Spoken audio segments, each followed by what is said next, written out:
ప్రార్థించుకుందాం. పరలోకమందున తండ్రి, నిన్న నేడు ఏకైక దేవా, మీ స్తోత్రాలు తండ్రి.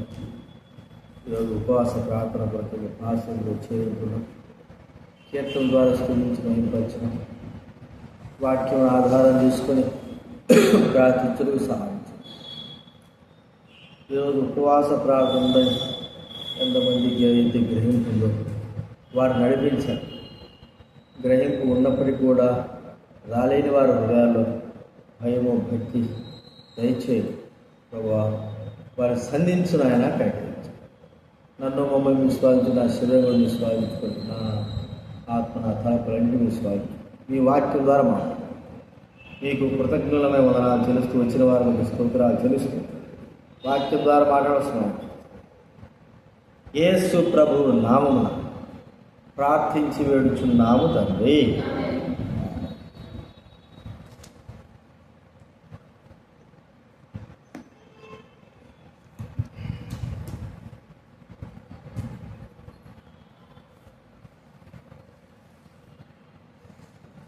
యెషయా గ్రంథం 53వ అధ్యాయం.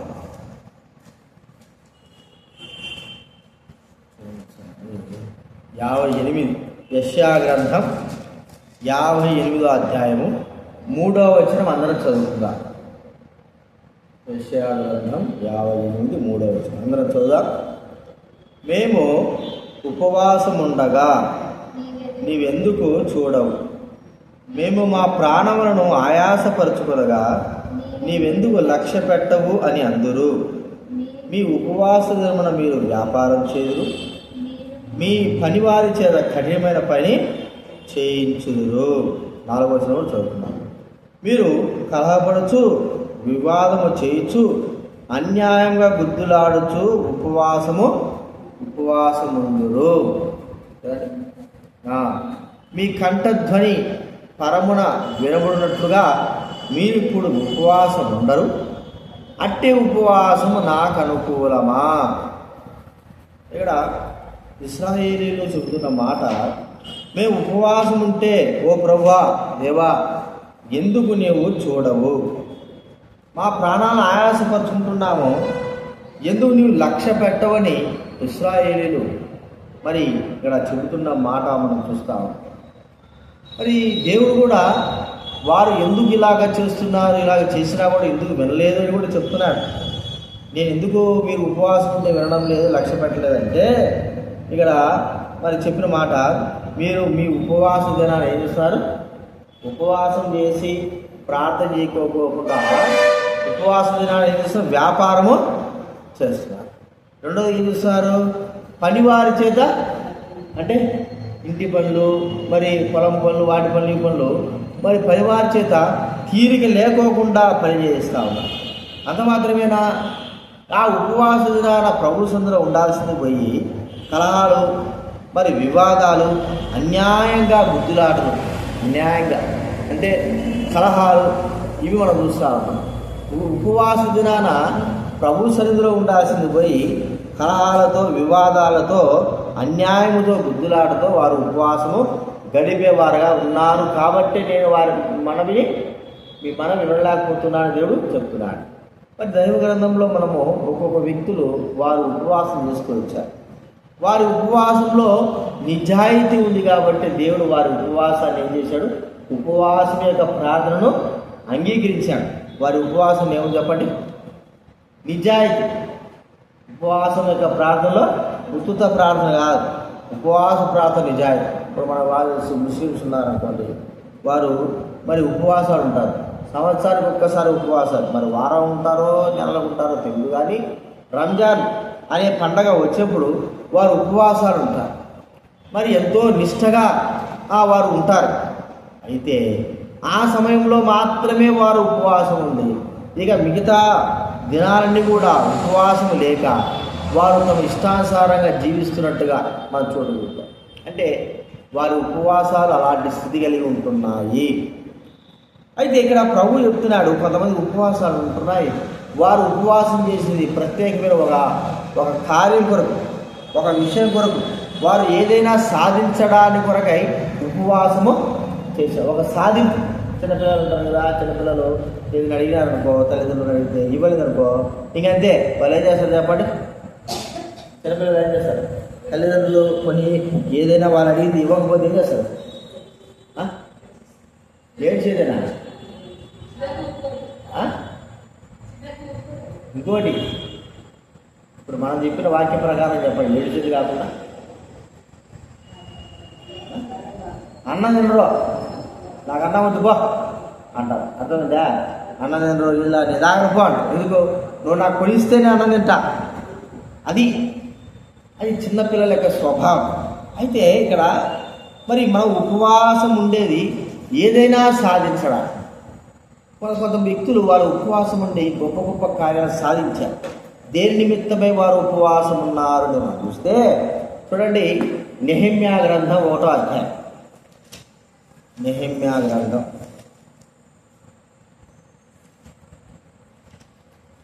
1వ అధ్యాయం. నెహెమ్యా గ్రంథం 1వ అధ్యాయము 3వ వచనం దయచేసి చదవండి ఎవరైనా. 3-4. నెహెమ్యా గ్రంథం 1వ అధ్యాయం 3వ వచనం 4వ వచనం చదవండి.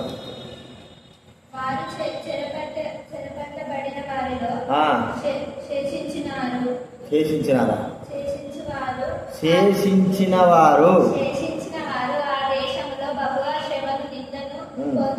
పొందుచున్నారు.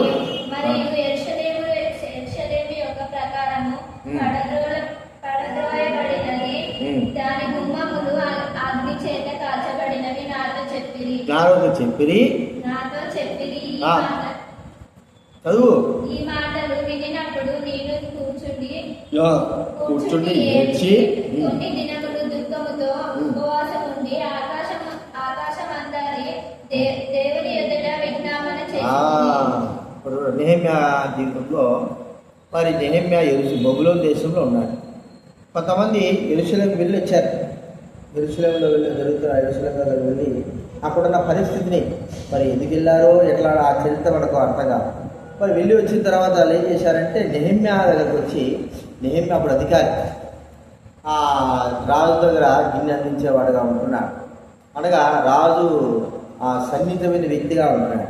ఇక్కడ వెళ్ళి ఆ దేశస్థులు యెరూషలేము యొక్క ప్రాకారం పొడపడిందయా, దాని ఇంటి చేత కాల్చేశారు, చాలా భయంకరంగా ఉంది అని నెహెమ్యా చెప్పారు. నెహెమ్యా చెప్తే సరేలే, కాల్చబడితే మానకెందుకులే, నాకేదో సుఖంగా ఉంది కదా, సంతోషంగా ఉంది కదా, మరి రాజు దగ్గర నేను ఒక మంచి స్థానంలో ఉన్నాను కదా అని అనుకోరా. ఎప్పుడైతే దేవుని ఆలయము కాల్చబడింది, ప్రాకారాలు కాల్చబడ్డాయి అని తాను ఎప్పుడైతే విన్నాడో తాను వెంటనే చేస్తున్న పని ఏమిటి చెప్పండి? కూర్చొని ఉపవాసం ఉండి ఏడ్చి కొన్ని దినాలు ఉపవాసంతో ప్రార్థన చేశాడు. అంటే దేని కొరకై? కాల్చబడిన చెత్త లాంటి ఆ ప్రాకారాలు, దేవుని ఆలయం కాల్చబడి పడగొట్టడం దేవుని ఆలయం నిమిత్తమైనటువంటి ఉపవాసం చేస్తున్నాడు. ఇప్పుడు ఆ ఉపవాసము దేని కొరకై చేస్తున్నాడంటే దేవుని ఆలయము, దేవుని యొక్క యెరూషలేము ప్రాకారంలో కట్టబడడానికి కొరకై, ఆలయం కట్టబడడానికి కొరకే ప్రార్థన చేస్తున్నాడు. ఈ యొక్క ప్రార్థన చేసినటువంటి ఈ కార్యంలో ఎంతోమంది ఎన్నో విధాలుగా మరి అడ్డంకులుగా తెచ్చారు. సంబరటు, టోబియాలు వీళ్ళందరూ ఏం చేశారు చెప్పండి? అవమానపరిచారు. 4వ అధ్యాయం మొదలు పెట్టుకుంటే అవమానపరిచారు. అమ్మోనేడైన టోబియా వీళ్ళందరూ కూడా, అయ్యా మరి మేము కూడా కడతామన్నప్పుడు వద్దు మీరు కట్టద్దు, మా దేవుని మందిరం మేమే కట్టుకుంటామంటే వీళ్ళు కోప్పడి ఏం చేశారంటే ఎగతాళి చేస్తున్నారు. మరి నెహెమ్యా ఉపవాసం ప్రార్థన చేసి రాజు దగ్గర సమయం అడిగి యెరూషలేముకి వెళ్ళి అక్కడున్న ప్రాకారాన్ని కట్టడానికి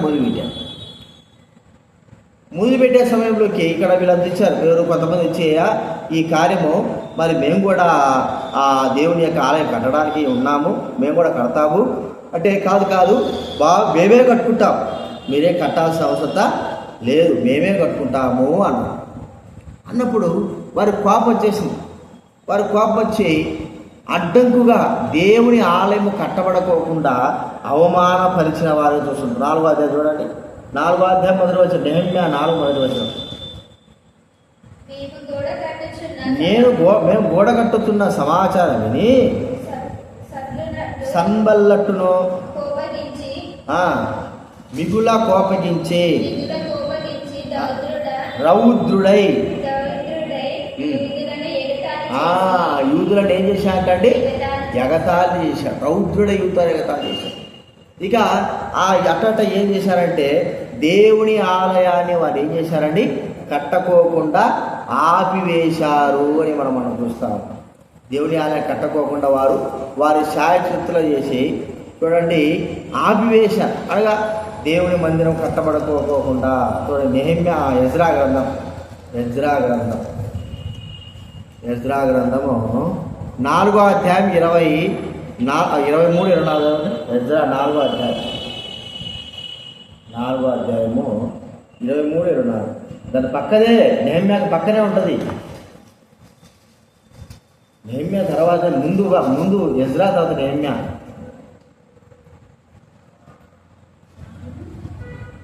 నువ్వు అట్లా తీస్తే రాదు మాయ్.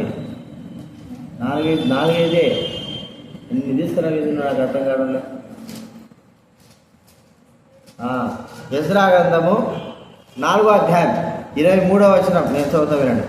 రాజైన అర్థహాసస్త పంపించిన ఉత్తరం యొక్క ప్రతి రెహూమునకును షంషయికిని వీరి పక్షంగానున్న వారికి వినిపింపబడినప్పుడు వారు త్వరగా యెరూషలేమున యూదుల యొద్దకు వచ్చి బలవంతము చేతను అధికారము చేతను వారు పని ఆపునట్లు చేయగా యెరూషలేములో నుండి దేవుని మందిరపు పని నిలిచిపోయేను.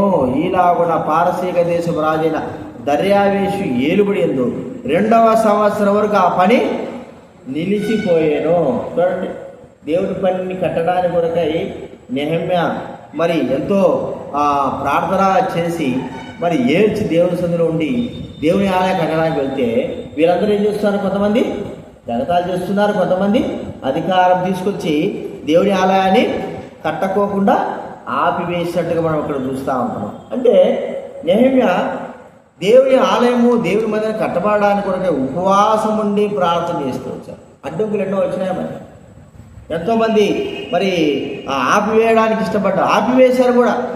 ఎన్నో విధాలుగా ఎన్నో రీతులుగా దేవుని ఆలయం కట్టబడే సమయంలో మరి సాతాను విజృంభించేవాడుగా మనం చూస్తాం.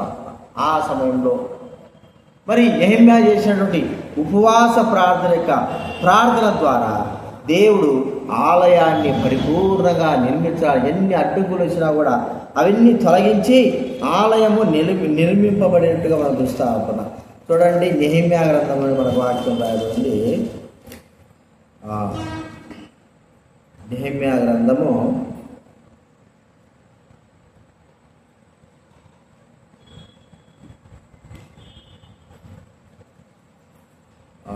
12వ అధ్యాయము 43 వచ్చిన చదువుతుంది. 12 నెహెమ్యా గ్రంథం 12. మరి దేవుడు తమకు మహానందం కలగజేశానని ఆ దేవుడు వారు గొప్ప బలులు అర్పించి సంతోషించి వారి భార్యలు పిల్లలు కూడా సంతోషించారు. అందువలన యెరూషలేములో పుట్టిన ధ్వని బహు దూరమునకు వినబడెను. 47 వచ్చి చివరిలో లేవీయులు అహరోను వంశస్థులు వారిని ప్రతిష్ఠించారు. దేవుని యొక్క మందిరాన్ని కట్టి ముగించారు. దేవుని మందిరము నివాసము కట్టబడినట్లుగా మనం ఇక్కడ చూస్తూ ఉంటున్నాం. కాబట్టి ప్రియమైన వాటారా, నెహెమ్యా చేసిన ఉపవాస ప్రార్థన దేని కొరకే చేశాడు? ఆయన దేవుని యొక్క మందిరము కట్టబడాలి. మరి ఆ ప్రార్థన చేసినప్పుడు ఆటంకాలు రాకున్నాయంటే ఎన్నో ఆటంకాలు, ఎన్నో కష్టాలు, ఎన్నో శ్రమలు, ఎన్నో మరి ప్రజల ద్వారా వచ్చినటువంటి ఆటంకాలన్నీ కూడా మనం చూస్తాం. వాటన్నిటి నుండి దేవుడు ఉపవాస ప్రార్థన ద్వారా తొలగించి దేవుని ఆలయము కట్టబడి పూర్తి చేయడానికి దేవుడు వారికి సహాయము చేసిన వాడుగా మనం చూస్తూ ఉంటున్నాం. కాబట్టి ఇది మొట్టమొదటి మనం చూస్తుంటున్నాం. ఉపవాస ప్రార్థన దేని కొరకే ఎవరు చేశారంటే నెహెమ్యా దేవుని ఆలయం కట్టబడడానికి చేశాడు. ఈ ఉపవాస ప్రార్థన జరిగినంత మాత్రాన అడ్డు ఆటంకం లేకున్నాయా? అన్ని ఆటంకాలు ప్రజల ద్వారా వచ్చినాయి, అవమానం వచ్చినాయి, అన్నీ వచ్చినాయి. కానీ ఈ ఉపవాస ప్రార్థన ద్వారా ఎంత అవమానం వచ్చి ఎంత అడ్డుకు వచ్చినా కూడా అన్ని తొలగింపబడి దేవుని ఆలయం కట్టబడి దేవుని మందిరం ప్రతిష్ఠిత చెయ్యబడింది. కాబట్టి దేవుని మందిరం కొరకైనటువంటి ఉపవాస ప్రార్థన అది సాధించగలుగుతూ వచ్చారు. రెండవదిగా మనం చూస్తూ ఉంటే మరి నినివే ప్రజలు ఉపవాసం ఎందుకు చేస్తున్నారు అనే మాట గురించి చెప్తున్నారు. నెహెమ్యా అయితే దేవుని ఆలయం కట్టబడడానికి ఉపవాసము చేసినారు. ఇక్కడ నినివే ప్రజలు చూడండి, యోనా గ్రంథం 3వ అధ్యాయం, బైబిల్ మధ్యలోంచి 763, యోనా గ్రంథం 3వ అధ్యాయం 4-5 వచనాలు చదువుతా వినండి. యోనా గ్రంథం 3వ అధ్యాయము 4-5 వచనాలు నేను చదువుతా వినండి. యోనా పట్టణంలో ఒక దిన ప్రయాణం అంత దూరము సంచరించుతూ ఇక 40 దినములకు నినివే పట్టణము నాశనమగును ప్రకటన చేయగా, నినివే పట్టణపు వారు దేవుని విశ్వాసం ఉంచి ఉపవాస దినము చాటించి గనులేమి అలుపులేమి అందరూ గోనె పట్ట కట్టుకొనిది. ఆ సంగతి నినివే రాజు వినబడినప్పుడు అతడును తన సింహాసనము మీద నుండి దిగి తన రాజవస్త్రం తీసివేసి గోనె పట్ట కట్టుకొని బూడిదలో కూర్చుండెను. ఈ నినివే ప్రజలందరూ కూడా నినివే రాజుతో సహా ఏం చేశారు చెప్పండి? ఉపవాసం ఉండి దేవుని సన్నిధిలో వారు కూర్చున్నవారుగా చూస్తుంటున్నాం. ఎందుకు వారు ఉపవాసం ఉన్నారు? దేని కొరకే వారు ఉపవాసం చేయాల్సి వచ్చిందంటే దేవుని యొక్క ఉగ్రత, దేవుని యొక్క కఠినమైన తీర్పు వారికి ఉందని మరి యోనా ప్రకటన చేస్తూ వచ్చాడు. మరి ప్రజలతో చెప్తాడు, నిన్నే ప్రజలతో, అయ్యలారా మరి ప్రభువు మరి మిమ్మల్ని నశింపజేయాలంటున్నాడు. మీరు చేసిన తప్పును బట్టి ఆ ప్రభువు మిమ్మల్ని నశింపజేయాలని ఆయన దృష్టి మీకు వ్యతిరేకంగా ఉంది. మీరు ఆయనకు శత్రువులుగా ఉంటున్నారు. ఆయన ఇష్ట ప్రకారం మీరు నడుచుకోలేకపోతుంటున్నారు. మీ ఇష్టాన్ని నడుచుకుంటున్నారు. కాబట్టి దేవుని ఉగ్రత మీ పైన ఉంది అని నినివే ప్రజలకు యోనా చెప్పిన వెంటనే నినివే ప్రజలు చేస్తున్న కార్యం ఏంటంటే వెంటనే ఉపవాసం పాటించుకున్నారు. ఉపవాసం పాటించి పిల్లల మొదలుకొని పెద్దల వరకు ఉపవాసం ఉంటూ వచ్చారు. గొర్రెలు, మేకలు ఏమి కూడా గడ్డి కానీ నీరు కానీ తాగకూడదని ప్రభు సన్నిధిలో కూర్చుంటున్నారు. రాజు కూడా గోనెపట్ట కట్టుకొని ప్రజలందరితో సహా ఉపవాసం ఉండే ప్రార్థన చేస్తాడు. ఎందుకు చేశాడు? ఎంత కార్యం ఏంటి చెప్పండి? ఎందుకు చేశాడు ఆయన ఈ కార్యం? వీళ్ళందరూ ఎందుకు ఇంత ఉపవాసం చేశారు?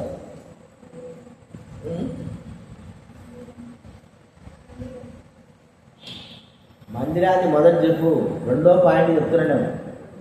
నినివే ప్రజలు ఎందుకు ఉపవాసం చేశారు? దేవుని ఉగ్రత వారిపైన పడకుండా ఉండాలని, దేవుని ఉగ్రత వారు కలిగి మరి ఆయన వారు నశింపజేయకుండా ఉండాలని, తీక్షణమైన ఆయన ఉగ్రత దూరం చేయబడాలనే కొరకై వారు ఉపవాసం ఉన్నారు. ఈ ఉపవాసం ద్వారా వారు ఎలాంటి లాభం పొందారు చెప్పండి? దేవుని ఉగ్రత వారు తప్పించుకున్నారు. దేవుని కఠినమైన తీర్పు తప్పించుకున్నారు. లేకపోతే దేవుడు వారిని మరి శిక్షించేవాడు, ఆ దేశాన్ని పాడు చేసేవాడు. ప్రేమైన వాళ్ళకి తెలిసిన వెంటనే వారు చేస్తున్నటువంటి కార్యం ఏంటి? ఉపవాస దినం పాటించి దేవుని యొక్క కరుణ, దయా వారు పొందాలని కోరుకున్నారు. కాబట్టి దేవుడు వారిని నశింపజేయకోకుండా వారిని క్షమించి వదిలిపెట్టాడు. అంటే దేవుడి మనసు కఠినమైందా అంటే కఠినమైనదేం కాదు. ఆయన చెప్పినప్పుడు వినకపోతే ఆయన మనసు కఠినం చేసుకొని మరి వ్యక్తుల్ని నశింపజేయడానికి ఇష్టపడతారు. అయితే చెప్పింది విని మరి క్షమాపణ కోరుకొని సరి చేసుకున్న వారి మీద ఆయన దయ, ఆయన కనికరము, ఆయన జాలి అత్యధికంగా విస్తరించేదిగా మనం చూస్తూ ఉంటాం. అందుకే నినివే పట్టణస్తులు దేవుని యొక్క కృపను పొందారు, దేవుని యొక్క దయను పొందారు. దేని ద్వారా వాళ్ళు పొందారు చెప్పండి? దేని ద్వారా? ఉగ్రత వలకోకుండా ఏం చేశారు వాళ్ళు? ఉపవాసం ఉండి ప్రార్థన చేసిన వారు చూస్తాం. ఇది రెండోది మనం చూస్తూ ఉంటాం. మూడోది మనం చూస్తూ ఉంటే అపోస్తుల కార్యాలు. అపోస్తుల కార్యాలు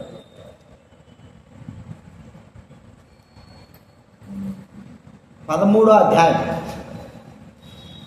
అపోస్తుల కార్యాలు 13వ అధ్యాయము 1 నుంచి చదవలేనా?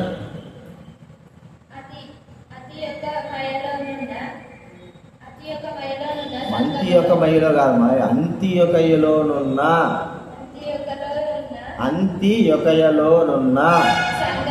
చదువు. అంతియొకయలోనున్న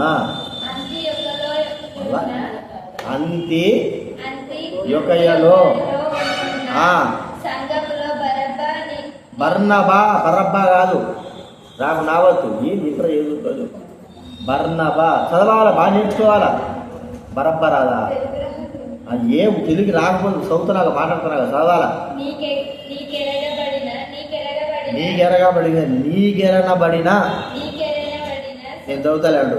సుబియోను కురేయుడైన లూకియా చతుర్థాధిపతి అయిన హేరోదుతో కూడా పెంచబడిన మన యేసు సౌలు అను ప్రవక్తలను బోధకులు ఉంది. వారు ప్రభువును సేవించుతూ ఉపవాసం చేయుచుండగా పరిశుద్ధాత్మ నేను బర్నబాను పౌలును పిలిచిన పని కొరకు వారిని నాకు ప్రత్యేక పరచుడని వారితో చెప్పాను. అంతటా వారు ఉపవాసం ఉండి ప్రార్థన చేసి వారి మీద చేతులుంచి వారిని పంపివేసిరి. మరి అపోస్తలుడు వీళ్ళందరూ ఏం చేశారంటే అంత్యోకియా అనేటువంటి సంఘం, మొట్టమొదటి సంఘం ఏంది? అపోస్తలుల కార్యములలో యెరూషలేము తర్వాత యెరూషలేం బ్రాంచ్ మొట్టమొదటి సంఘం ఎక్కడ ఏర్పడింది? యెరూషలేంలో ఏర్పడింది. దాని బ్రాంచ్ ఏంటి? ఇప్పుడు మనకి హెబ్రోన్ సంఘం ఒక బ్రాంచి, దాని అది పెద్ద బ్రాంచి. దాని తర్వాత బ్రాంచ్ ఏంది? హైదరాబాదులో సనత్ నగరు. అర్థమైందా? ముందు హెబ్రోన్ ప్రారంభమైన తర్వాత మొట్టమొదటి బ్రాంచ్ ఏంది? సనత్ నగర్ బ్రాంచ్. హెబ్రోన్ అంతటి కూడా సనత్ నగర్ బ్రాంచ్. అర్థమైందా మీకు? బ్రాంచ్ ఇప్పుడు మీకు హత్నూరా మనకు ఇక అది ఈ నర్సాపురం బ్రాంచ్ అంటున్నో. హెబ్రోన్ హైదరాబాద్ మొట్టమొదటిగా ఇక్కడ ప్రారంభించిన తర్వాత హెబ్రోన్లో ఒక బ్రాంచ్ ఏర్పడింది. ఆ బ్రాంచ్ ఏం బ్రాంచ్? అది సనత్ నగర్లో ఉంటున్నటువంటి బ్రాంచ్. అట్లాగా యెరూషలేం సంఘము మరి అక్కడ ఏర్పడింది. 120 మందితో ఏర్పడింది. అక్కడ నుంచి ప్రజలైన వారందరూ కూడా చల్లా చెదిరిపోయేసి ఆయా ప్రాంతాలు సువార్త చేసుకుంటా వెళ్ళి అంత్యోకయ అనేటువంటి ఒక ఊరికి వచ్చారు. అక్కడ సువార్త చేస్తూ అక్కడ కొంతమంది రక్షింపబడిన తర్వాత అక్కడ సంఘం కట్టబడింది. ఎక్కడా చెప్పండి? అంత్యోకయ అనేటువంటి మొట్టమొదటిగా బ్రాంచ్ ఏర్పడడం, యెరూషలేం బ్రాంచ్ అనబడి. ఆ సంఘంలో కొంతమంది ప్రజలైన వారు ఉన్నారు. వారందరూ ఎవరంటే ప్రవక్తలు, మరి బోధకులు అనేవారు. వారు పౌలు కానీ, బర్నబా కానీ, హేరోదుతో కొంతమంది యేసుని కానీ, లూకియా అని కానీ, సుమియోన్ అని కానీ వీరందరూ కూడా ఆ సంఘంలో ఉండి ప్రార్థన చేసుకుంటా ఉన్నారు. ప్రార్థన చేసుకుంటే ఎలా ప్రార్థన చేస్తున్నారు? ఉపవాసముని ప్రార్థన చేస్తూ ఉంటే దేవుడు వారందరితో పరిశుద్ధాత్మ దేవుడు మాట్లాడుతున్నాడు. ఏమని మాట్లాడుతున్నాడు అంటే, మీరు నా పని కొరకై పౌలును బర్నబాను వేరు చేసి వారి మీద చేతులుంచి ప్రార్థన చేసి వారిని ఏం చేయాలి? ఉపవాసం ఉండి పంపించండి అని చెప్పినప్పుడు అక్కడున్న ప్రజలు, విశ్వాసులైన వారందరూ ఏం చేశారంటే, బోధకులు ప్రవక్తలైన వారందరూ ఏం చేశారంటే బర్నబా పైన పౌలు పైన చేతులుంచి ఉపవాసం ప్రార్థన చేసి పంపించారు. వారు ఉపవాసం ఉండి ప్రార్థన చేసి పంపించింది దేని కొరకే పంపించారంటే, దేవుని కార్యములు జరగడానికి, దేవుని పనులు జరగడానికి. సంఘములలో ఆయా ప్రాంతాల్లో సంఘముల ద్వారా మరి కార్యాలు జరగాలంటే ఉపవాసము చేసే ప్రార్థన ద్వారానే కార్యాలు జరుగుతాయి. కాబట్టి దేవుని కార్యాలు జరగాలంటే ఎట్లా జరుగుతాయి? ఊరికే మనం అనుకుంటే డబ్బుల ద్వారా ఏదో పడుకుబడి ద్వారా జరగవు. ఉపవాసము ద్వారానే ఈ కార్యాలు, దేవుడి కార్యాలు జరుగుతాయి. ఉపవాసం. కాబట్టి గుర్తుపెట్టుకుందా, హైదరాబాద్ మద్రాసులో తరమణి అనే ప్రాంతం, అంటే రేపు మా మీటింగ్ పోతాం, ఆ తరమణి ప్రాంతము ఇట్లాగే ఇంటి పైన రేకులతో వేసుకొని ఒక ఇల్లు లీజు తీసుకొని ఒక 2-3 సంవత్సరాలు నడిపించారు దైవశాలు. స్థలం లేదు. ఇక్కడే మళ్ళాగే ప్రార్థన అంటే వాడు ఒప్పుకోరాడ మద్రాసులో. కాబట్టి వారు అంటే ఆ రేకులు వేసుకొని కొన్ని సంవత్సరాలు, ఒక 3-4 సంవత్సరాలు చేశారు. ప్రార్థన చేస్తున్నారు ఉపవాసముడి. వాళ్ళు మాకు చెప్పేది ఏంటంటే, అన్నా రోజు 1 నెల వరకు రోజు ఉపవాసం ప్రార్థన. వాళ్ళు దేవుడి కార్యాలు జరగాలంటే ఏం కావాలా? ప్రార్థన, ఉపవాస ప్రార్థన వల్లనే జరుగుతాయి. వాళ్ళు రోజు ఉపవాసం, ప్రతిరోజు సంఘం అంతా కూడా రోజు ఉదయం 9 గంటల మొదలుకొని 1 గంట వరకు ఉపవాసం ఉండి మధ్యాహ్నం వరకు ఉపవాసం ప్రార్థిస్తారు.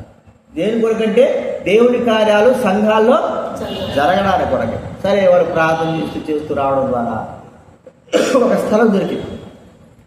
మంచి స్థలం వాళ్ళకి దొరికింది. ఆ స్థలం దొరికింది. స్థలమే అంత 30 లక్షలు. స్థలమే 30 లక్షలు. మరి లోపలికి ఉంది కానీ రైల్వే ట్రాక్కు రైల్వే గేటుకు గోడకు ఆనుకునే ఉంటుంది. అది కూడా పట్టాలేని భూములు అవన్నీ అంతా ఆక్యుపై చేసుకున్న భూములు. ఒక అతను అమ్మాడు 30 లక్షలు. సరే దేవుడు మాట్లాడాడు, సరే మీరు తీసుకోండి. ఉపవాసులు ప్రార్థన చేస్తున్నారు కదా, ప్రార్థన చేసి వాళ్ళ దగ్గర ఏమీ లేదు, కొద్ది గొప్ప కూడా లేదు.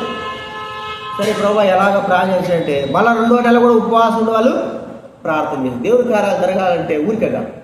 అప్పుడు మరి ఆ స్థలము కొనడానికి ఒక ఆయన 10 లక్షలు ఇచ్చాడు దేవుడికి. ఆ మందిరాన్ని 10 లక్షలు కట్టారు. ఇక 30 లక్షలు కట్టాలా, 30 లక్షలు కట్టాలి కదా.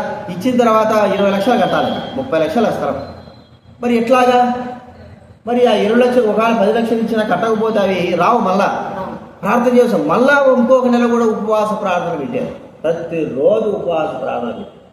ప్రతిరోజు చేస్తే దేవుడు కృప చూపి వాడు ఆశ్చర్య రీతిగా పెద్ద సంఘాల వాళ్ళు ముందుకు వచ్చారు. మేము డబ్బు ఇస్తాం మీకు, మీరు ముందు స్థలం ఏం చేయాలా, కొనుక్కోండి, నెలకు మాకు ఇంత ఇస్తే చాలు, అవసరం లేదు, మీరేమే మాకు వడ్డీలే అయినా అవసరం లేదు, మీరు ముందు దేవుడి స్థలము కొనండి. ఆశ్చర్యకరంగా వారికి స్థలం వచ్చింది. స్థలం రావడమే కాదు, మళ్ళా 30 లక్షలు మందిరం కట్టడానికి మళ్ళీ 30 లక్షలు. ఇప్పుడు ఊరి స్థలం పెట్టుకుంటే ఏం వస్తుందా? ఏం రాదు కదా. స్థలం కట్టాలి. అక్కడ స్థలం ఎలాంటిది, చుట్టుపక్కల కాలువలతో నిండుకున్నది, మా భూమి కుంగిపోయేది. ఒకవేళ 2 అంతస్తులు 3 అంతస్తులు కట్టాలనుకున్నా కూడా కుంగిపోయి ఏమవుతుంది, కింద పడిపోతే వర్షాలు వస్తాయి. దానికి సుమారు 5-6 లక్షలు పెట్టి, కింద బేస్ మట్టం లాగా 5-6 లక్షలు పెట్టి 5 అంతస్తులు వేసుకున్నట్టు కూడా పడిపోయినట్టు పెద్ద బేస్ మట్టం వేసేసి పెట్టేసి ఎట్టొచ్చిందంటే వచ్చింది దేవుడు. మళ్ళీ ఉపవాస ప్రార్థనలు పెట్టారు. వారికి ఆశ్చర్యరీతిగా సుమారు 60-70 లక్షలు పెట్టి దేవుని మందిరాన్ని వాళ్ళు కడుతూ వచ్చారు. ఎట్లొచ్చింది? రోజు ఉపవాస ప్రార్థన. ఎప్పుడు చేసినా మేము సంఘం ఉపవాస ప్రార్థన చేస్తాం, మీరు కూడా సంఘం ఉపవాస ప్రార్థన చేస్తాం, మీరు కూడా. అనేకమైన వారు వచ్చిన వారందరూ కూడా లక్షలు, 2 లక్షలు, 3 లక్షలు దేవుడిని కొరకు ఇచ్చారు. మందిరం కట్టారు. 4 అంతస్తుల మందిరం ఇచ్చారు. 4 అంతస్తులు ఒక చిన్న సంఘం, మా హత్తునూర అంత ఉంటుంది సంఘం. అంటే ప్రజలు అంతే. మందిరం కూడా ఎంత ఉంటుంది అంటే హత్తునూర అంత మందిరమే. ఓన్లీ మందిరం ఎంత ఉంటుంది అంతే ఉంటుంది. మందిరం ఎంత ఉంటుంది, స్థలం కూడా అంతే. అదే 60 లక్షలు 70 లక్షలు. ఎలాగ వాళ్ళు సాధించారంటే సంఘంగా వారు చేసిన ప్రార్థన, ఉపవాస ప్రార్థన ద్వారా దేవుని కార్యాలని చేయబడతాయి. ఇప్పుడు వాళ్ళు మరి మీటింగ్లు పెట్టుకుంటున్నారు, పరిశుద్ధ సమాజ కూడికలు. సుమారు దానికి 30 లక్షలు 20 లక్షలు ఖర్చు అవుతుంది. ఇప్పుడు శ్రీలంక నుంచి ఒక దైవసేవకు తీసుకొస్తున్నారు. మనం ఇక్కడి నుంచి వెళ్తాం, మద్రాసు నుంచి, చుట్టుపక్కల ప్రాంతాల నుంచి, వేరే అది ఆంధ్ర నుంచి, తెలంగాణ నుంచి అందరూ వెళ్తున్నారు. మేము కూడా వెళ్తాం సోమవారం. అందరికి భోజనాలు ఎట్లా, అందరికి అకామిడేషన్ ఎట్లా, వచ్చిన వాళ్ళకి చూసుకోవడం అని చేయాలి. వీటన్నిటికి ఎంత ఖర్చు వస్తుంది చెప్పండి. మరి ఉపవాస ప్రార్థన పెట్టారు. ప్రభా ఇదిగో మీ కార్యాలు జరగాల, కాబట్టి దేవుడు ఆ కార్యాలు ఏం చేశాడు, నెరవేరుస్తున్నాడు. ఇక్కడ వీరు కూడా సంఘము విస్తరించి ఆయన కార్యాలు జరగాలంటే వారు చేసిన పని ఏమిటి, వాళ్ళ సొంత శక్తుల ద్వారా, కార్యాల ద్వారా, జ్ఞానాల ద్వారా జరిగేవి కాదు. ఉపవాస ప్రార్థన ద్వారానే సంఘ కార్యాలు నెరవేర్చబడతాయి. అర్థమైందండి? ఇప్పుడు ఉపవాస ప్రార్థన ద్వారానే సంఘం కట్టబడాలంటే ఏం చేయాలి చెప్పండి? ఉపవాస ప్రార్థన. మీరు కూడా గద్దెనాలు కూడా ప్రార్థన చేశారు, మరి ప్రార్థన చేస్తున్నారు. ఇది దేవుడు మనకు ఒక ద్వారం చేశాడు. అనంత మాత్రమే కుదరదు. మళ్ళీ ఆ ప్రార్థన ఆపడానికి వీల్లేదు. సాతాను ఏదో ఒక రీతిలో మళ్ళీ ఏం చేస్తాడు, విజృంభించేవాడుగా ఉంటాడు. దాన్ని ఆపాలంటే ఉపవాస ప్రార్థన ద్వారానే మనం ఏం చేయాలి, దేవుని కార్యాలు నెరవేర్చబడతాయి. కాబట్టి అపోస్తలుడు ఉపవాసం ఉండి ప్రార్థన చేయడం దేని కొరకు? దేవుని పని, దేవుని కార్యాలు నెరవేర్చబడాలి. ప్రభువా దేవుని కార్యాలు నెరవేర్చబడుతున్నాయి అంటే సాతాను ఖచ్చితంగా వారి యొక్క కార్యములు అక్కడ ఏం చేస్తా ఉంటాడు, నెరవేర్చడానికి ఏదో ఒక ఆ అడ్డుగట్ట ఏది వేయడానికి చూస్తూనే ఉంటాడు. ఏదో ఒకటి చేయాలి. వాటి కార్యాన్ని తిప్పికొట్టాలంటే, దేవుడి కార్యం జరగాలంటే మనం ఇక్కడ చేసే ఉపవాస ప్రార్థనే అక్కడ ఆ దేవుడు రక్షణ కవచంగా దేవుడు తన కార్యాలను నెరవేరుస్తారు. ఇది రెండోది మనం చూస్తూ ఉంటున్నాం. మూడోదిగా మనం చూస్తూ ఉంటాము. మూడోదిగా నాలుగోదిగా చూడండి, మనము ప్రజల యొక్క రక్షణ ఓన్లీ మనము మన కుటుంబాల కొరకు, సంఘం కొరకు ప్రార్థన చేస్తున్నా మంచిదే, కానీ సకల ప్రజలు రక్షింపబడాలి. వారి యొక్క రక్షణ భారము కేవలము అందరూ రక్షింపబడాలనే భారం మనందరిపైన ఉంది. కానీ మనం చేయలేము పని. మనము మరి అందరికీ వెళ్ళి సువార్తలు చెప్పలేము. కానీ ప్రార్థన ద్వారా అందరికీ కూడా దేవుని కార్యములు మరి జరుగుటకు దేవుడు వాళ్ళని రక్షించడానికి ప్రార్థన ద్వారానే ఒక ఆయుధముగా మనకు దేవుడు అనుగ్రహించాడు. చూడండి, రోమా రాసిన పత్రిక అపోస్తలుడైన పౌలు మరి తన యొక్క ప్రార్థనా భారం ఎలాగుందంటే రోమా రాసిన పత్రిక 9వ అధ్యాయం 3వ వచనం. 9వ అధ్యాయం 3వ వచనం చదవండి ఎవరైనా. సాక్ష్యం ఇచ్చుతున్నది సాధ్యమైన ఎడల దేహ సంబంధులైన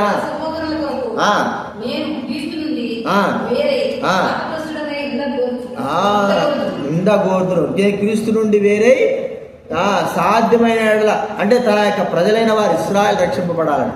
ఇంకా 10వ అధ్యాయం 1వ వచనం చదవండి. రోమా రాసిన పత్రిక 10వ అధ్యాయం 1వ వచనం. అంతేకాదు రోమా రాసిన పత్రిక 10వ అధ్యాయం 1వ వచనం. రోమిలికి రాసిన పత్రిక 10వ అధ్యాయం 1వ వచనమే. సహోదరులారా, ఇశ్రాయేలీలు రక్షణ పొందవల్లని నా హృదయాభిలాషయు నేను దేవుని చేయి ప్రార్థనలు ఉన్నాయి. ఇశ్రాయేలు దేవుని బిడ్డలందరూ కూడా రక్షింపబడాలా. దేవుని బిడ్డలతో పాటు అన్యజనులైన వారు కూడా రక్షింపబడాలి. అంటే ఒక మాట చెప్పుకోవాలంటే ప్రజలందరూ కూడా రక్షణలోకి రావాలా. ఇది మన హృదయాభిలాష. దీని కొరకే మనం ప్రార్థన జరిగించే వారంగా ఉండాలి. ప్రార్థన, ఉపవాస ప్రార్థన, మామూలు ప్రార్థన చేస్తే కాదు. ఉపవాసం ఉండి మనం చేసే ప్రార్థన దేవుడు అనేకమైన ఉద్యమం తీసుకొస్తాడు. భారతదేశంలో ఈ ఉద్యమము, క్రైస్తవ ఉద్యమం రావడానికి గల కారణము వెనకస్తుంది 340 సంవత్సరాలు వెనక్కపోతే ప్రార్థనాపరుడైన హైడు ఆయన ఇక్కడికి వచ్చాడు భారతదేశానికి. అప్పుడు ఇంకా భారతదేశము బ్రిటిష్ సామ్రాజ్యంలో ఉన్నది. ఇక్కడ కరాచీలో, అంటే పాకిస్తాన్ కరాచీ, అప్పుడంతా కలిసి ఉన్నది కదా. అక్కడ ఆయన ఇట్లే పరిశుద్ధ సమాజ కుడుకులుగా బక్సింగార్ లాగా వాక్యం పెట్టేవాడు. ఆయన యొక్క ప్రార్థన అమెరికా నుంచి వచ్చాడు. ఆయన అప్పుడు అమెరికా నుంచి వచ్చి గొప్ప ఉద్యోగపరంగా ప్రార్థన చేస్తూ వచ్చాడు. అంటే ఎక్కువగా లేదు కానీ ప్రార్థన మాత్రం చేస్తూ వచ్చాడు. ఎలాంటి ప్రార్థన ఆయన అంటే, ప్రభువా ఈ యొక్క భారతదేశం అంతా కూడా మిమ్మల్ని తెలుసుకో, అనేక ఆత్మ రక్షింపబడాలా అని ఆయన రోజు మరి చలిలో ప్రార్థించేవాడు. దొల్లాడి ప్రార్థించేవాడు. ఏ ఆత్మ రక్షించకూడదు ప్రభువా, దేవుని ఉద్యమం రావాలి, అనేకమైన ఆత్మ రక్షింపబడాలని ప్రార్థన చేస్తూ వచ్చాడు. గొప్ప ప్రార్థన చేస్తూ వచ్చాడు. తర్వాత ఆయన వృద్ధుడైపోయిన తర్వాత లండన్కి, అమెరికాకి వెళ్ళిపోయాడు. అక్కడే ప్రభువుని దించాడు. ఆయన చేసిన ప్రార్థన ద్వారా ఈ భారతదేశంలోకి 3 సిక్కు మతస్థులు ఏం చేశారు. కరాచీ అంటే ఎక్కడది, గుజరాత్ పంజాబ్ కాడ సిక్కు ప్రాంతం. అది కూడా సిక్కులు ఉండే ప్రాంతం కరాచీ. అక్కడ ప్రార్థన చేసిన దాన్ని బట్టి అక్కడి నుంచే దేవుడు 3 దైవజనులైన వారు, పెద్ద గొప్ప దైవజనుల వారిని లేవనెత్తాడు. అందులో ఒక ఆయన కటార్ సింగ్. ఎవరు అందరికంటే ముందెవరు చెప్పండి? కటార్ సింగ్ అని ఒక గొప్ప దైవజనుడు. ఆయన కాలంలో గొప్ప ఉద్యమం వచ్చింది. ఆయన చనిపోయిన తర్వాత సాధు సుందర్ సింగ్ గారు వచ్చారు. అర్థమైందా? సాధు సుందర్ సింగ్ గారు. ఆయన తర్వాత కూడా భారతదేశం అంతా కూడా ఉద్యమం వచ్చి చాలా మంది రక్షింపబడ్డారు. ఆయన తర్వాత వచ్చిన ఆయన ఎవరు? భక్సింగ్ గారు. ఎవరు? 3 ఆయన భక్సింగ్ గారు. ఇప్పుడు చూడండి, ఆయన ఇప్పుడు ప్రార్థనాపరుడైన హైడ్ గారు ఆత్మ రక్షణ కొరకే ప్రభా ఈ దేశమంతా నువ్వు సాయం చేయి ప్రభా అంటే గొప్ప దైవజనులు లేపి అనేకమైన ఆత్మలు ఇక్కడ ఏం చేశాడు దేవుడు సమకూర్చి రక్షించాడు. ఎవరు ప్రార్థన? అది ప్రార్థనాపరుడైన హైడ్ గారి ప్రార్థనే కావచ్చు, మిగతా వారి యొక్క ప్రార్థన కూడా కావచ్చు. కానీ శక్తి చేత బలం చేత జరిగేవి కావి. ఒక ఆత్మ రక్షింపబడాలంటే శక్తి చేత బలం చేతనే జరిగేది కాదు, కానీ ఖచ్చితంగా ఆత్మ చేత, ప్రార్థన చేత, ఉపవాస ప్రార్థన చేతనే మనకు జరిగేది మనం చూస్తూ ఉంటాం. కాబట్టి అపోస్తలుడైన పౌలు అందరూ రక్షింపబడాలంటే ఆశ, తపన కలిగిన వాడుగా ఉన్నాడు. దాని కొరకై ఉపవాసం ఉండి ఎవరు కూడా నశించిపోకూడదు ప్రభువా అని ఆయన ఉపవాసం ఉండి ప్రార్థన చేసినాడు. ఇది మనం కూడా ఉపవాసం ఉండి ప్రార్థన చేస్తే ఎవరు కూడా నశించిపోవాల్సిన అవసరం. దేవుడు తన సొంత సమయంలో అనేకమైన వారు రక్షిస్తాడు, కాపాడతాడు. కాబట్టి మన ఉపవాసం ఉండి ఈ 4 గంటల విషయాలు మొట్టమొదటి ఏం చూస్తూ వచ్చారు చెప్పండి? నెహెమ్యా ఎవరి కొరకే ప్రార్థన చేస్తూ వచ్చాడు? నెహెమ్యా యెరూషలేము ప్రాకారాలు దేవుని మందిరం కట్టబడడానికి కూడా ప్రార్థన చేస్తూ, ప్రార్థన ప్రారంభించినప్పటి నుంచి అడ్డంకులు రాకుండా ఎంతో మంది అవమానం అన్నీ చేశారు. కానీ చివరికి దేవుని మందిరం ఏమైపోయింది? నిలబెట్టబడింది, ప్రాకారాలు నెట్టబడ్డాయి. కారణం ఏమిటి? ఉపవాస ప్రార్థన. నెహెమ్యా చేసిన ఉపవాస ప్రార్థన. రెండోది ఏం చూసొచ్చా చెప్పండి? నినివే పట్టణస్తుల యొక్క ఉపవాస ప్రార్థన. ఎందుకు చేశారు వాళ్ళు? నినివే పట్టణస్తులు తమ మీద తమ రాజ్యం పైన దేవుడు ఉగ్రత పడుకోకుండా, దేవుడు వారిని నశింపజేయకోకుండా, వారిని మమ్మల్ని కాపాడు ప్రభు అని వారు ఏం చేశారు? ఉపవాస ప్రార్థన చేశారు. మనం కూడా ఉపవాస ప్రార్థన చేయాలి. ప్రభు నీ ఉగ్రత మా మీద కానీ, మా బిడ్డల మీద కానీ, మా దేశం మీద కానీ పడకుండా సహాయం చేయి. మేము నమ్మినామే కానీ మా బిడ్డలైన వారు నమ్మల్ని, మా కుటుంబస్తులు నమ్మల్ని, మా దేశం నమ్మలే, ప్రజలు నమ్మలే.